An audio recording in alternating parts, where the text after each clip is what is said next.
വെനസ്വലയുടെ കാര്യം ട്രംപ് അവിടെ കയറി പിന്നെ അവിടുത്തെ പ്രസിഡന്റിനെയൊക്കെ പിടിച്ചുകൊണ്ട് വന്നു. പക്ഷേ ട്രംപ് ചൂണ്ടി എടുത്തത് മോദി എന്നുള്ളതാണ്, അല്ലെങ്കിൽ ഇന്ത്യക്കാണ് ലാഭം മൊത്തം. ട്രംപ് ആളെയൊക്കെ പിടിച്ചോണ്ട് ഈ ഭരണമൊക്കെ അമേരിക്കയുടെ കയ്യിലായി കാണും, പക്ഷേ അവിടെ നിന്ന് മൊത്തം കിട്ടാൻ പോകുന്നത് ഇന്ത്യക്കാണ്.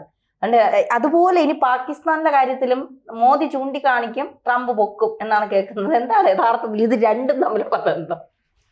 അതിനകത്ത് വെൻസുലേലായി എനിക്കൊന്ന് ഇന്ത്യൻ ഓയിൽ കോർപ്പറേഷനകത്ത് ഇൻവെസ്റ്റ്മെന്റ് ഉണ്ടായിരുന്നു. അപ്പം വെൻസുലേക്കകത്ത് ഇൻവെസ്റ്റ്മെന്റ് ഉള്ള, അല്ലെങ്കിൽ അവിടെ 1 ബില്യണോളം നമ്മുടെ ഇൻവെസ്റ്റ്മെന്റ് ഉണ്ട്. ആ പൈസ എല്ലാം തിരിച്ചു കൊടുക്കുമെന്ന് പറയാം. വെൻസുലേലിലെ ഈ ട്രംപ് എത്ര പറയുമ്പോഴും അവിടെ മയക്കുമരുന്ന് ആരോപണവും, അല്ലെങ്കിൽ അവിടുത്തെ ഭരണത്തിനകത്ത് ജനങ്ങൾക്ക് വേണ്ടപ്പെട്ട രീതിയിലല്ലെന്ന് പറയുമ്പോഴും, ജനാധിപത്യ സംവിധാനം ഇല്ലെന്ന് പറയുന്നതൊക്കെ പറഞ്ഞാണല്ലോ ഇദ്ദേഹം അവിടെ കടന്നുകയറ്റം നടത്തിയത്. അപ്പം ആ കടന്നുകയറ്റത്തിനകത്ത് യഥാർത്ഥത്തിലുള്ള ഒരു ലക്ഷ്യം എന്ന് പറഞ്ഞാൽ എണ്ണ കച്ചവടം, അല്ലെങ്കിൽ എണ്ണ മൊത്തത്തിൽ കയ്യേറുന്നതിന് വേണ്ടിയുള്ള ഒരു കാര്യം തന്നെയാണ് അതിനകത്ത് എത്ര പറയുമ്പോഴും. അപ്പം അതിനകത്ത് വേറെ പല രാജ്യങ്ങളും ഇൻവെസ്റ്റ് ചെയ്തിട്ടുണ്ടെങ്കിൽ ആ പൈസ തിരിച്ചു കൊടുക്കുന്നതിന് വേണ്ടി അമേരിക്കൻ പ്രസിഡന്റ് അല്ലെങ്കിൽ അമേരിക്ക ബാധ്യതപ്പെട്ടിരിക്കുന്നു, ഏറ്റെടുത്തിരിക്കുന്നു എന്ന് പറയുമ്പോൾ അവിടുത്തെ മൊത്ത കച്ചവടം പുള്ളി അങ്ങ് ഏറ്റെടുത്തു എന്നുള്ളതാണല്ലോ അതിൻ്റെ അത്. അതുകൊണ്ട് തന്നെ ആ പൈസ നമുക്ക് കിട്ടുന്നത് എണ്ണയായിട്ട് തന്നെ കിട്ടും എന്നുള്ള രീതിയാണ് ഇപ്പോൾ അതിനകത്ത് ഇന്ത്യക്കുണ്ടാവുന്ന ഒരു ലാഭം. കാരണം ഇതിനകത്ത് വേറൊരു കാര്യമുണ്ട്. ഇപ്പം അമേരിക്ക ചൂണ്ടിക്കാണിച്ചു തന്നു എന്ന് പറയുമ്പം, അമേരിക്ക ചൂണ്ടിക്കാണിച്ചു എന്ന് പറഞ്ഞാൽ ഒരു രാജ്യത്തിന്റെ പരമാധികാരത്തിലേക്കുള്ള കടന്നുകയറ്റമാണ്. നമ്മൾ എത്ര പറയുമ്പോൾ വെൻസുവേലിയൻ പ്രസിഡന്റ് മഡോറോ എന്ന് പറയുന്ന ആൾ അവിടെ എന്ത് ചെയ്യുന്നു എന്നതിനെ പറ്റി എനിക്കറിയത്തില്ല. അയാൾ ജനാധിപത്യ സമ്മേളനത്തിൽ കൂടി അധികാരത്തിൽ വന്ന ഒരാളാണ്. അയാളെ അവിടെ കടന്നു കയറി, അല്ലെങ്കിൽ അത്തരത്തിൽ ഒരു സാമ്പത്തികമായിട്ട് പുറകോട്ട് നിൽക്കുന്ന രാജ്യം, അമേരിക്ക പോലുള്ള ഒരു രാജ്യം വന്നാൽ പിടിച്ചു നിൽക്കാൻ പറ്റാത്ത ഒരു രാജ്യം, ആ രാജ്യത്ത് കടന്നു കയറിയ ഒരു പ്രസിഡന്റിന്റെയും അദ്ദേഹത്തിന്റെ ഭാര്യയൊക്കെ പിടിച്ചു കെട്ടി അങ്ങ് അമേരിക്ക കൊണ്ടുവച്ച്, അല്ലെങ്കിൽ ആ രാജ്യം പിടിച്ചെടുക്കുക എന്ന് പറഞ്ഞാൽ ഇതെന്തോ അമേരിക്കയുടെ കാണിക്കുന്നത് ശരിയാണ്? അമേരിക്ക പറയാം, നമ്മളിപ്പം ഏതെങ്കിലും രാജ്യത്തോട്ട് ഒന്ന് കടന്നു, ഇപ്പൊ പാകിസ്ഥാനിലോട്ടൊന്ന് കടന്നു കയറി അമേരിക്ക എന്ത് പറയും? മറ്റ് വേറെ രാജ്യത്തിലേക്ക് പരമാധികാരത്തിലേക്ക് കടന്നു കയറി പറഞ്ഞിട്ട് UN-ഉം അല്ലെങ്കിൽ ഈ പറയുന്ന യൂറോപ്യൻ യൂണിയനും അല്ലെങ്കിൽ ഈ G7-ഉം എല്ലാം കൂടെ ബഹളം ഉണ്ടാക്കുമല്ലോ ഈ കാര്യത്തിനകത്ത് എന്ത് ന്യായം? അപ്പൊ കടന്നുകയറ്റത്തിനകത്ത് നമ്മൾ ഈ പറയുമ്പം അമേരിക്കയുടെ ന്യായത്തിനകത്ത് അമേരിക്ക എപ്പോഴും ഈ പറയുന്നത് പോലെ ഒരു സർവാധിപതിയെ പോലെ പ്രവർത്തിക്കാറുണ്ട് അവിടെ താല്പര്യത്തിനനുസരിച്ച്. പണ്ട് നമ്മൾ എത്ര പറയുമ്പോഴും സദാം ഹുസൈൻ അത്ര മോശക്കാരനാണോ മോശക്കാരനല്ലയോ എന്നുള്ളതല്ല. സദാം ഹുസൈൻ്റെ പേരിലൊന്ന് ഈ അണവായുധം അല്ലെങ്കിൽ രാസായുധം ഒക്കെ ഉണ്ടെന്ന് പറഞ്ഞുകൊണ്ട് അദ്ദേഹത്തിന്റെ അവിടെ അമേരിക്കയുടെ തിട്ടൂരത്തിനനുസരിച്ച് വഴങ്ങി കൊടുക്കാത്ത ഒരു രാജ്യമായിരുന്നു. അല്ലെങ്കിൽ അദ്ദേഹത്തെ പിടിച്ചു കെട്ടി കൊണ്ടു വെച്ചപ്പോൾ അടങ്ങൂർ അതില്ലെന്ന് ആ രാജ്യം രക്ഷപ്പെട്ടു. അന്ന് പറയുന്നത് പോലെ ഈ ഭീകരവാദത്തെയും തീവ്രവാദത്തെയൊക്കെ പറഞ്ഞാണല്ലോ അവിടെ, അല്ലെങ്കിൽ അവിടെ ഇപ്പം ആരാ ഭരിക്കുന്നത്? അവിടെ എല്ലാ ഭീകരവാദികളും ഇല്ലേ? അതുപോലെ തന്നെ ഇതുപോലെ പല രാജ്യങ്ങളും പിടിച്ചെടുത്തിട്ടില്ലേ? ഈ 2001 അഫ്ഗാനിനകത്ത് കടന്നു കയറിയിട്ട് അവിടെ എന്തോയി? അവിടെ ഇപ്പോൾ ആരാ ഭരിക്കുന്നത്? ലോകത്തിൽ ഇവർ പറയുന്നത് നമ്മുടെയായിട്ട് സൗഹൃദമൊക്കെ ലോകത്തിലെ ഏറ്റവും വലിയ ഭീകര സംഘടന അവിടെ ഭരിക്കുന്നു, താലിബാനാ ഭരിക്കുന്നു.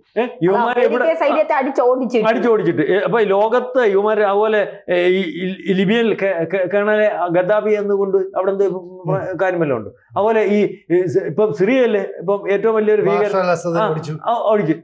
ഇവര് അവർക്ക് താല്പര്യമുള്ളവൻ എല്ലാം ഏത് ഭീകരനാണെങ്കിലും അവന് വെള്ള പൂശുക, അവരുടെ താല്പര്യത്തിനനുസരിച്ച് നിൽക്കാതെ അവരുടെ കച്ചവട സാധ്യത ഇല്ലാതാക്കുന്നത്. ഇയാളുടെ കുഴപ്പമെന്ന് പറഞ്ഞാൽ അവിടെ പഴയതുപോലെ എണ്ണ കച്ചവടം നടത്തുന്നതിന് വേണ്ടി അമേരിക്ക അനുമതി കൊടുക്കത്തില്ല എന്ന് പറഞ്ഞതാണ് ഇയാൾക്കുണ്ടായ കുഴപ്പം. മയക്കുമരുന്നും അല്ലെങ്കിൽ കമ്മ്യൂണിസവും സ്വേച്ഛാധിപത്യവും ഉണ്ടാണെന്ന് എനിക്ക് ഒക്കെ ശരിയായിരിക്കും. പക്ഷെ അതിനകത്തൊരു രാജ്യത്തിനകത്ത് കടന്നുകയറ്റത്തിനകത്ത് ഇതുപോലെ ഞാനൊരു കാര്യം ചോദിച്ചോട്ടെ, ഇതുപോലെ തായ്വാൻ്റെ അകത്തോട്ട് ചൈന കയറി എന്ത് ചെയ്യും?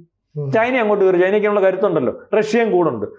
അങ്ങോട്ട് കയറി അവിടുത്തെ ഇവരെല്ലാം അങ്ങോട്ട് പിടിച്ചു കെട്ടി കൊണ്ടുവന്ന് ചൈനയ്ക്കകത്തോട്ട് വെച്ചാൽ അമേരിക്ക ചുമ്മാ ഇരിക്കുമോ? അല്ലെങ്കിൽ അമേരിക്ക അതിനകത്ത് ന്യായം പറയുമോ? നമുക്കൊരു കാര്യം ചെയ്യാം. ഇപ്പൊ ഇയാൾ കാണിച്ചു തന്നല്ലോ, ഈ നമുക്ക് പാകിസ്ഥാൻ, നമുക്ക് അതിനുള്ള കരുത്ത് ഇപ്പൊ രണ്ടായാലും ഉണ്ട്. എങ്ങനെയാണ് പാകിസ്ഥാനകത്തോട്ട് കയറി ഈ ആഫീസ് ചെയ്തിനെ മറ്റവനെ മറിച്ചവനെ ഏറ്റവും അവസാനം വേണ്ട അവിടുത്തെ ഇവനുണ്ടല്ലോ, അവന്റെ വേറെന്തോ മുനീർ, ആ മുനീറിനെ എല്ലാം കൂടെ കൈയും കാലും ഒക്കെ കെട്ടി ഇവിടെ കൊണ്ട് കണ്ണും കെട്ടി കൊണ്ടുവന്നാൽ അമേരിക്ക എന്ത് ന്യായം പറയും? അപ്പൊ ഇതിനകത്ത് വേറെ നേട്ടമുണ്ട്. നമ്മളിത് നാളെ കാലത്തെ ചെയ്താൽ തായ്വാനിലേക്ക് ചൈന ഈ രീതിയിലേക്ക് ഒരു നീക്കം നടത്തിയാൽ അമേരിക്കയ്ക്ക് മറുപടി പറയാൻ പറ്റാത്ത ഒരവസ്ഥയിലേക്ക് പോകും. അല്ലെങ്കിൽ അത്തരത്തിലേക്ക് ഒരു നീക്കം ഒരുപക്ഷെ റഷ്യ ഉൾപ്പെടെ, ഇപ്പൊ റഷ്യക്ക് ഇതൊരു വഴിയായി. എന്താണെന്നറിയാം, ഇത് നമ്മുടെ റഷ്യൻ ഇത് ആക്രമിച്ചെന്ന് പറഞ്ഞില്ലേ ഉക്രൈൻ? അപ്പൊ അവിടോട്ട് കയറി ഉക്രൈനിലെ ഈ സെലൻസ്കിയെ പിടിച്ചിട്ട് കൊണ്ടുവരാൻ റഷ്യയുടെ ചെയ്താൽ റഷ്യയുടെ ചോദിക്കാൻ അമേരിക്ക ഒന്നുമല്ല, ചോദിക്കാനും പറ്റത്തില്ല. അങ്ങനെ ഒരു നടക്കുന്ന ചോദിക്കുന്ന ഒരു അവസ്ഥ ഉണ്ടാകത്തില്ല. അപ്പം ഇത് നമുക്കൊരു നേട്ടമായിട്ട് വേണമെങ്കിൽ കരുതാം. മനസ്സിലാവുന്നുണ്ടോ? അതായത് ഈ കടന്നുകയറ്റം ഈ പറയുന്ന വെനിസ്വേലയിൽ നടത്തിയ കടന്നുകയറ്റം വേണമെങ്കിൽ ഇന്ത്യക്ക് പാകിസ്ഥാനിൽ നടത്താം. നാളെ കാലത്തെ അവിടെ കയറി മുനീറിന്റെ കൈയും കാലും ഒക്കെ കെട്ടി, അല്ലെങ്കിൽ നാളെ കാലത്തെ ബംഗ്ലാദേശിൽ കയറി ആ ഊനസപ്പൂപ്പനെ പിടിച്ച് കൈയും കാലും ഒക്കെ കെട്ടി കണ്ണുമൊക്കെ കെട്ടി ഇവിടെ കൊണ്ടുവച്ച് നിർത്തി വിചാരണയൊക്കെ നടത്തി പോകുന്ന ഒരവസ്ഥയിലേക്ക് ഇത് ചൈനയ്ക്ക് വേണമെങ്കിൽ തായ്വാനി നടത്താം. അപ്പം ഇത് ഈ ഒരു മാതൃകയായിട്ട് വേണമെങ്കിൽ രാജ്യത്തിന് പ്രയോജനപ്പെടുത്താം എന്ന് കരുതിയാൽ വലിയ കുഴപ്പത്തിലേക്ക് കാര്യങ്ങൾ പോകും. ഇപ്പൊ ശരിക്കും പറഞ്ഞാൽ ഈ അമേരിക്ക അവരുടെ എണ്ണ നിക്ഷേപമുള്ള രാജ്യങ്ങളെ കീഴടക്കുക എന്നുള്ള പണ്ടേയുള്ള താല്പര്യം. അതുകൊണ്ടാണ് ഈ നിക്കോളസ് മഡുറോ എന്ന് പറയുന്ന ഒരാളെ ഉറങ്ങിക്കിടക്കുമ്പോൾ ചെന്നിട്ട് പിടികൂടിയിട്ട് ഭാര്യയും കൊണ്ട് രാത്രി തന്നെ യുദ്ധക്കപ്പലിൽ കയറിക്കൊണ്ട് പോകുന്നു. ഇതേ സംഭവമാണ് വർഷങ്ങൾക്ക് മുമ്പ് ഇറാഖിൽ സംഭവിച്ചത്. അന്ന് ഈ പറയുന്ന മിഡിൽ ഈസ്റ്റ് രാജ്യങ്ങളിൽ അമേരിക്കയ്ക്ക് കുറേ താല്പര്യങ്ങളുണ്ട്. എണ്ണ നിക്ഷേപം തന്നെയാണ് താല്പര്യം. അന്ന് സദ്ദാം ഹുസൈൻ അവരുടെ തിട്ടൂരത്തിനൊന്നും വഴങ്ങിയില്ല. അവർ പറയുന്നത് കേട്ടില്ല. അന്ന് സദ്ദാം ഹുസൈനെ ആക്രമിക്കാൻ വേണ്ടി പറഞ്ഞു ഈ രാജ്യത്ത് നിരവധി രാസായുധങ്ങളുണ്ട്, അതുകൊണ്ട് ഭയങ്കര പ്രശ്നമാണെന്ന് പറഞ്ഞിട്ട് സദ്ദാം ഹുസൈനെ പിടിച്ചുകൊണ്ട് പോകുന്നു. അപ്പോൾ തങ്ങൾക്ക് താല്പര്യമുള്ള രാജ്യങ്ങളെ മറ്റ് രാജ്യങ്ങൾ എന്ത് പറയുന്നു എന്ന് കരുതാതെ പോയി ആക്രമിക്കുക, എന്നിട്ട് ഈ എണ്ണ നിക്ഷേപം കണ്ടെത്തുക. ഇവിടെ ശരിക്കും പറഞ്ഞാൽ ഈ ഹ്യൂഗോ ഷാവേസ് അവിടെ പ്രസിഡന്റ് ആയിരുന്ന സമയം മുതൽ തന്നെ അവിടെ ഈ എണ്ണ പാടങ്ങളൊക്കെ ഉണ്ട്. അതൊക്കെ സ്വകാര്യ വ്യക്തികളുടെ കയ്യിലാണ്, അത് ചില കമ്പനികളുടെ കയ്യിലാണ്. അപ്പോൾ അമേരിക്കൻ കമ്പനികൾ ഇവിടെ നിക്ഷേപം നടത്തുന്നു, ഇന്ത്യൻ കമ്പനികൾ നിക്ഷേപം നടത്തുന്നു. അങ്ങനെ നടത്തിയപ്പം ഈ പറഞ്ഞ ഹ്യൂഗോ ഷാവേസും ഒക്കെ എടുത്ത തീരുമാനം എന്താ, ഈ എണ്ണ മുഴുവൻ ഞങ്ങൾ രാജ്യാന്തര തലത്തിൽ വിട്ടോളാം, രാജ്യം എന്നതിൻ്റെ. അതാണ് അമേരിക്കയെ ചൊടിപ്പിച്ച്. അപ്പോൾ അമേരിക്കയ്ക്ക് അതിനകത്ത് പൂർണ്ണമായിട്ടും കൈകടത്താൻ പറ്റുന്നില്ല.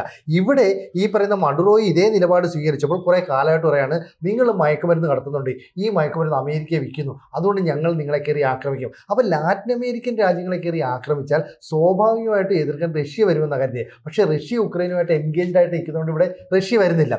ആ സമയത്ത് ഇന്ത്യക്കെതിരെ ഇപ്പോൾ ഈ അങ്ങോട്ട് ആക്രമണം ഉണ്ടായ ഉടൻ തന്നെ ഈ ട്രംപ് പറഞ്ഞ എന്താ പറയുക, ഇന്ത്യക്കെതിരെ വീണ്ടും ഞങ്ങൾ താരിഫ് പ്രഖ്യാപിക്കും. എന്തുകൊണ്ടാണ്? ഇന്ത്യ ഈ പറയുന്ന വെനസ്വേലൻ അധിനിവേശത്തെ അംഗീകരിച്ചിട്ടേ ഇല്ല, മാത്രമല്ല അതിനെ തള്ളി പറയുകയും ചെയ്തു. അപ്പോൾ UN തള്ളി പറഞ്ഞു. അപ്പോൾ ഇന്ത്യയുടെ നിലപാട് ഞങ്ങൾക്ക് അനുകൂലമല്ലാത്തതുകൊണ്ട് ട്രംപ് പറയാണ് നിങ്ങൾക്കെതിരെ വീണ്ടും ഞങ്ങൾ താരിഫ് യുദ്ധം പ്രഖ്യാപിക്കുന്നു. നമ്മൾ അതിനെ മൈൻഡ് ചെയ്യില്ല, കാരണം ഈ അമേരിക്ക പറ്റത്തില്ലല്ലോ. അതുകൊണ്ട് നമ്മൾ ശരി ഇവരോട്ട് വ്യാപാരമൊക്കെ ഉള്ളതുകൊണ്ട്. പക്ഷേ ഇവിടെ ഗുണം ഇന്ത്യക്കുണ്ട്, കാരണം ഇന്ത്യയിൽ ചില ഓയിൽ കമ്പനികൾ അവിടെ നിക്ഷേപം നടത്തിയിട്ടുണ്ട്. അതുകൊണ്ട് നമുക്ക് അവിടെ കിട്ടാതിരുന്ന ഈ നിക്ഷേപം നടത്തിയെങ്കിലും ലാഭം കിട്ടുന്നില്ല. $1 ബില്യൺ അവിടെ സ്റ്റക്കായിട്ട് നിൽക്കുന്നത്. ഈ $1 ബില്യൺ അനുസരിച്ച് എണ്ണ ഇനി നമുക്ക് കിട്ടും. അപ്പോൾ ട്രംപാണ് വെനസ്വേലയെ ആക്രമിച്ചത്, നമുക്കെതിരെ ഉപരോധം പ്രഖ്യാപിക്കുമെന്ന് പറയുന്നു, അല്ലെ നമുക്കെതിരെ താരിഫ് യുദ്ധം പറയുന്നു. പക്ഷേ ഇതിലൂടെ ലാഭം ഇന്ത്യക്ക് കിട്ടുന്നുണ്ട്. അപ്പോൾ ഇന്ത്യ എന്ന് പറയുന്ന രാജ്യം എല്ലായ്പ്പോഴും യുദ്ധത്തിനെതിരായിട്ട് നിൽക്കുന്ന ഒരു നിലപാടാണ്. നമ്മൾ ഒരിക്കലും യുദ്ധത്തെ അനുകൂലിക്കില്ല. ഇവിടെ അതുകൊണ്ട് തന്നെ വെനസ്വേലയെ കയറി ഒരു ആക്രമിച്ചു എന്ന് പറഞ്ഞാൽ നമ്മൾ അംഗീകരിക്കുന്നില്ല. മാത്രമല്ല ഈ മയക്കുമരുന്ന് അമേരിക്കയിൽ ആളുകൾ ഉപയോഗിക്കുന്നുണ്ട് എന്ന് പറഞ്ഞാൽ അവരെയല്ലേ ആദ്യം അമേരിക്ക നിയന്ത്രിക്കണം, അല്ലെ ട്രംപ് നിയന്ത്രിക്കണ്ടേ? അവരെ നിയന്ത്രിക്കാനെങ്ങനെ ചെന്നാൽ പിറ്റേ ദിവസം പ്രസിഡന്റിന്റെ കൊട്ടാരം അവിടെ കത്തിക്കും. അതുകൊണ്ടാണ് ട്രംപ് അവർക്കെതിരെ നിലപാട് സ്വീകരിക്കാത്തത്. ഇവിടെ ഇപ്പോൾ വീണ്ടും ഇറാഖിനെതിരെ നിലപാട് സ്വീകരിക്കുന്നു, ഇവിടെ ഈ വെനസ്വേലയ്ക്കെതിരെ നിലപാട് സ്വീകരിക്കുന്നു, അതുപോലെ തന്നെ സിറിയക്കെതിരെ നിലപാട് സ്വീകരിക്കുന്നു. അപ്പോൾ ചെറിയ രാജ്യങ്ങൾക്കെതിരെ എന്ത് കാണിക്കും? ഇത് കണ്ടിട്ട് ഇന്ത്യ പേടിച്ചോളണമെന്നാണ് പറയുന്നത്. പക്ഷേ ഇന്ത്യ എന്ന് പറയുന്നത് കഴിഞ്ഞ ഒരു പതിറ്റാണ്ട് കൊണ്ട് നമ്മൾ വിചാരിക്കുന്നതിനപ്പുറത്തേക്ക് വളർന്നു കഴിഞ്ഞു. അത് അമേരിക്കയ്ക്കും അറിയാം. അതുകൊണ്ട് ഭീഷണിപ്പെടുത്തിയാൽ എന്ത് സംഭവിക്കും? ഇപ്പം നമ്മളുമായിട്ട് ഉപരോധം ഏർപ്പെടുത്തുന്നു, അല്ലെ വ്യാപാര കരാർ നിർത്തലാക്കാൻ പോകുന്നു, ഞങ്ങൾ താരിഫ് വർദ്ധിപ്പിക്കുന്നു പറയുമ്പോൾ നമ്മൾ മറ്റ് യൂറോപ്യൻ രാജ്യങ്ങളുമായിട്ട് ബന്ധപ്പെട്ട് കച്ചവടം നടത്തുന്നു, മറ്റ് അറേബ്യൻ രാജ്യങ്ങളുമായിട്ട് ബന്ധപ്പെട്ട് കച്ചവടം നടത്തുന്നു. അപ്പോൾ ട്രംപ് ചിന്തിക്കുന്ന ഒരു രാജ്യമായിട്ട് ഇന്ത്യ കരുതാൻ പറ്റില്ല. ഇന്ത്യ ഒരുപാട് വളർന്നു, ഇന്ത്യക്ക് നയതന്ത്ര ബന്ധങ്ങൾ മെച്ചപ്പെടുന്നു. അപ്പോൾ ട്രംപിന് ഇന്ത്യ ഭീഷണിയാണ്. അതുകൊണ്ടാണ് വീണ്ടും ഇന്ത്യയെ ആക്രമിക്കും, ഇന്ത്യയുടെ താരിഫ് വർദ്ധിക്കും എന്നൊക്കെ പറയുന്നത്. അപ്പോൾ ട്രംപിൻ്റെ നിലപാട് ശരിയല്ല, വെനസ്വേലയെ ആക്രമിച്ച് ശരിയല്ല എന്ന് ലോകത്ത് പൊതുമധ്യത്തിൽ നിന്ന് വിളിച്ചു പറയാനായിട്ടുള്ള ധൈര്യം ഇന്ത്യൻ പ്രധാനമന്ത്രിയായിട്ടുള്ള നരേന്ദ്രമോദിക്കുണ്ടായി. പണ്ട് അങ്ങനെയായിരുന്നില്ല. ട്രംപ് അവിടെ നിന്ന് കണ്ണുരുട്ടിയാൽ, അല്ലെങ്കിൽ അമേരിക്കൻ പ്രസിഡന്റ് കണ്ണുരുട്ടിയാൽ ഇവിടെ നിൽക്കുന്ന ഇന്ത്യൻ പ്രധാനമന്ത്രിമാർ പേടിച്ച് മൂത്രമൊഴിക്കുമായിരുന്നു. ആ കാലം മാറി. നമ്മളൊരു പവർഫുൾ കൺട്രി ആയിട്ട് മാറിയതോടുകൂടി അമേരിക്കയെ പിന്തുണയ്ക്കുന്നില്ലെന്ന് മാത്രമല്ല, അവരുടെ നിലപാട് തെറ്റാണെങ്കിൽ ശക്തമായിട്ട് തന്നെ അത് ലോകത്തോട് ഉറക്കെ വിളിച്ചു പറയുകയും ചെയ്തു. ഇതാണ് അമേരിക്കയെ വല്ലാതെ ആശങ്കപ്പെടുത്തുന്നത്. പേടിക്കത്തില്ലേ അവർ സ്വാഭാവികമായിട്ടും? തീർച്ചയായിട്ടും അമേരിക്കയെ സംബന്ധിച്ചിടത്തോളം സാറ് നേരത്തെ പറഞ്ഞതുപോലെ ലോക പോലീസായി ചമഞ്ഞുകൊണ്ട് ആരെ എന്തും ചെയ്യാവുന്നുള്ളൊരു നിലപാട് അമേരിക്ക സ്വീകരിക്കുക. ഇപ്പൊ ഗ്രീൻലാൻഡിനെ ഉടനെ ഗ്രീൻലാൻഡിലോട്ടാണ് പോകുന്നത്. കൊളംബിയ മാറ്റി നിർത്തിയിട്ട് ഗ്രീൻലാൻഡിലോട്ട് പോവുകയാണ്. പിന്നെ അതിനുശേഷം കൊളംബിയ. അങ്ങനെ ഓരോ രാജ്യങ്ങൾ തങ്ങൾക്ക് അനുകൂല. ഇപ്പൊ ഇന്ത്യയെ സംബന്ധിച്ച് ഇന്ത്യ ഈ വ്യാപാര യുദ്ധത്തിൽ അമേരിക്ക വെല്ലുവിളിച്ച് നിൽക്കുന്ന ഒരിതാണ്. അമേരിക്ക പറയുന്നതൊന്നും നമ്മൾ കേൾക്കില്ല എന്ന് പറഞ്ഞുകൊണ്ട്. പക്ഷേ ഇന്ത്യയുടെ നെഞ്ചത്തോട്ട് കയറാൻ വന്ന ഇതുപോലെ ആയിരിക്കില്ല എന്നുള്ളത്. ഇപ്പൊ ഇന്ത്യ റഷ്യയും ചൈനയും ഒറ്റക്കെട്ടായിട്ട് നിൽക്കുകയാണ്. റഷ്യ മാത്രം മതി അമേരിക്കയെ തകർത്ത് തരിപ്പണമാക്കാൻ. അപ്പൊ തീർച്ചയായിട്ടും ഈ ഇത്തരത്തിലുള്ള അധിനിവേശം കടന്നുകയറ്റമൊക്കെ ഒരു നീതി അല്ലേ, ഒരു നീതിപൂർവമായ ഒരു രീതിയിലല്ല ട്രംപിന്റെ ഈ പോക്കെന്ന് പറയുന്നത്. എന്തായാലും ഇനി എന്താണ് അടുത്ത അമേരിക്കയുടെ നീക്കം? നീതിപൂർവ്വം എന്ന് പറയുന്നില്ല, ട്രംപിന്റെ അല്ല, അമേരിക്കയുടെ നിലപാട് അതാണ്. അമേരിക്കയ്ക്ക് താല്പര്യമുള്ള രാജ്യം, അവരുടെ താല്പര്യം എണ്ണ നിക്ഷേപമാണ്. ഈ എണ്ണ മുഴുവൻ കയ്യിലെടുക്കണം, എന്നിട്ട് ഈ എണ്ണ ഉപയോഗിച്ചിട്ട് വിറ്റും പൈസ അടിക്കണം. ഇപ്പൊ ഇന്ത്യയുടെ പ്രശ്നത, ഇന്ത്യ റഷ്യയുടെ നിന്ന് എണ്ണ മേടിക്കുന്നത് നിർത്തുന്നില്ല. ഇപ്പോഴും ട്രംപ് പറയുന്നവര്, ഞങ്ങൾ എത്ര പറഞ്ഞിട്ടും ഇന്ത്യ കേൾക്കുന്നില്ല, വീണ്ടും റഷ്യയുടെ നിന്ന് എണ്ണ മേടിക്കുന്നു, വീണ്ടും റഷ്യയുടെ നിന്ന് എണ്ണ മേടിക്കുന്നു, അതുകൊണ്ട് നിങ്ങളുടെ താരിഫ് ഞങ്ങൾ വീണ്ടും കൂട്ടും. നമ്മളതൊന്നും മൈൻഡ് ചെയ്തില്ല. കാരണം എന്താ ഒരു കാര്യം കൊണ്ട് എന്താ അറിയോ, ട്രംപ് ഇന്ന് പറയുന്ന കാര്യം നാളെ എഴുന്നേറ്റ് വന്നിച്ച് പറയുമ്പോൾ എപ്പോ ആര് പറഞ്ഞു എന്നൊക്കെ ചോദിച്ചു കളയും. കാരണം പെട്ടെന്ന് നിലപാട് മാറ്റുന്ന ഒരു വ്യക്തിയാണ്. അതുകൊണ്ട് നമുക്ക് വിശ്വസിക്കാൻ പറ്റില്ല. ഇപ്പൊ പ്രധാനമന്ത്രി വന്നിട്ട് ട്രംപിനെ വിമർശിച്ച് കഴിയുമ്പോൾ അയാളുടെ ഉള്ള വൈരാഗ്യം കൂടെ നമ്മൾ പേടിച്ചു നോക്കും. എന്തിന് നാളെ ആകുമ്പോൾ ഞാൻ അങ്ങനെ പറഞ്ഞിട്ടില്ലല്ലോ, ഞാൻ ഉദ്ദേശിച്ചത് അങ്ങനെയല്ല, അതായത് ഉത്തമ എന്നൊക്കെ പറഞ്ഞിട്ട് കാര്യങ്ങൾ വരും. അപ്പൊ ഒരു നിലപാടില്ലാത്ത പ്രസിഡന്റാണ് ട്രംപ് എന്ന് അമേരിക്കൻ ജനത തന്നെ വിശ്വസിക്കുമ്പോൾ ഇന്ത്യ കയറി വെറുതെ അതിനകത്ത് ഒരു തല വെച്ച് കൊടുക്കണമെന്നുള്ളതുകൊണ്ടായിരിക്കും നമ്മൾ വെക്കാത്തത്. പക്ഷെ എന്തായാലും ഈ എണ്ണ നിക്ഷേപമുള്ള രാജ്യങ്ങളെ ആക്രമിക്കുന്ന പതിവ് ഇന്നും ഇതിനെ തുടങ്ങിയതല്ല, കുറെ പതിറ്റാണ്ടുകളായിട്ട് അമേരിക്ക നടത്തുന്നതാണ്. ഇനിയും നമ്മളതൊന്നും അംഗീകരിച്ചു കൊടുക്കേണ്ട കാര്യമില്ല. ഉണ്ടോ? ശരിക്കും പറയാം അംഗീകരിച്ചു കൊടുക്കേണ്ട കാര്യമില്ല, അംഗീകരിക്കത്തില്ല. മാത്രമല്ല ഇപ്പൊ ചോദിച്ചൊരു ചോദ്യം, ഇന്ത്യയോടെന്ന് പറഞ്ഞാൽ ഇന്ത്യയോടൊന്നും അങ്ങനെ പറ്റത്തില്ല, അങ്ങനെ പറ്റുന്ന ഒരവസ്ഥ ഇല്ലല്ലോ. പറ്റുന്നത് പോലെ നോക്കിയതാണല്ലോ. നടക്കുമായിരുന്നെങ്കിൽ ആവശ്യത്തിന് പറ്റില്ല. ഇന്ത്യ വേറെ രീതിയിൽ വേറെ ലൈനിലൊക്കെ നോക്കി അതും നടക്കുന്നില്ല. അപ്പം രാഹുൽ ഗാന്ധി അങ്ങനെ പറയാതെ ആക്ഷേപിക്കാം. രാഹുൽ ഗാന്ധി എന്ന് പറഞ്ഞാൽ രാഹുൽ ഗാന്ധി വിട്ടുവരെ എന്ന് പറഞ്ഞാൽ അതൊരു സാധനമാണെന്ന് തോന്നിപ്പോവാ. അതെ, അങ്ങനെയൊന്നും പറയാതെ. അപ്പം അത് ഇന്ത്യയോട് നടക്കാത്തത് കൊണ്ട് വേണ്ടി മാത്രമാണ്, അല്ലെങ്കിൽ ഇന്ത്യയോട് നടത്തിയേന്, ലോകത്തെവിടെയും നടത്തിയേന്. കാരണം ഇന്ത്യയോട് ഈ പറയുന്ന താരിഫിനകത്ത്, ഇപ്പൊ പറഞ്ഞ താരിഫിന്റെ കാര്യം പറഞ്ഞാൽ, നേരത്തെ ഒരു താരിഫ് നടത്തി പരാജയപ്പെട്ട് കാലെ പിടിച്ചു വന്നു, പിന്നെ വീണ്ടും താരിഫ് എന്നൊക്കെ പറഞ്ഞാൽ ഇന്ത്യ മര്യാദയ്ക്ക് ഇരിക്കുന്നു പറഞ്ഞാൽ നമുക്കറിയാം, നമ്മൾ പമ്മ ഒന്ന് ചാടാൻ വേണ്ടി അതുകൊണ്ട് മാത്രം. കാരണം നമുക്ക് വെൻസുല, നമുക്കുമായിട്ട് ഈ പറയുന്ന നയതന്ത്ര ബന്ധത്തിൽ വലിയ അടുപ്പമൊന്നുമുള്ള രാജ്യമൊന്നുമല്ല. വെൻസുലയ്ക്കകത്ത് എണ്ണ ഓട്ടിക്കുന്ന മാറ്റം പറഞ്ഞത് നമുക്ക് 2047 ആകുമ്പോഴത്തേന് ലോകത്തിലെ ഏറ്റവും വലിയ സാമ്പത്തിക രാജ്യമായിട്ട് മാറേണ്ട ഒരവസ്ഥയിലേക്ക് കാര്യങ്ങൾ ഉണ്ട്. കാരണം അതിനുവേണ്ടി നമ്മൾ ചിലപ്പോൾ അമേരിക്കയെ പിണക്കാനോ, ലോകത്ത് ഈ പറയുന്നത് പോലെ മറ്റ് എക്കണോമിക്കൽ ഗ്രോത്തിനകത്ത് ഗുണമുള്ള രാജ്യങ്ങളെ പിണക്കാനോ ഒന്നും താല്പര്യമില്ല. പിന്നെ നമ്മുടെ തോളെ കയറിയ കാര്യങ്ങൾ നടത്തുമെന്ന് ചോദിച്ചാൽ അന്നേരം ആലോചിക്കാം. അത് ആലോചിച്ച് തന്നെയാണ് മുന്നോട്ട് പോകുന്നത്. അപ്പം ഇതിനകത്ത് നമുക്ക് ലാഭമാണ്. ഇപ്പൊ കാണിച്ചു തന്നതിനകത്ത് വേണമെങ്കിൽ ഇവന്റെ കണ്ണ് കെട്ടി കൊണ്ടുവരാനുള്ള ഒരു അവസരവും കൂടിയാണ്. അത് നമ്മൾ വേണമെങ്കിൽ പ്രയോജനപ്പെടുത്തും. അതെ.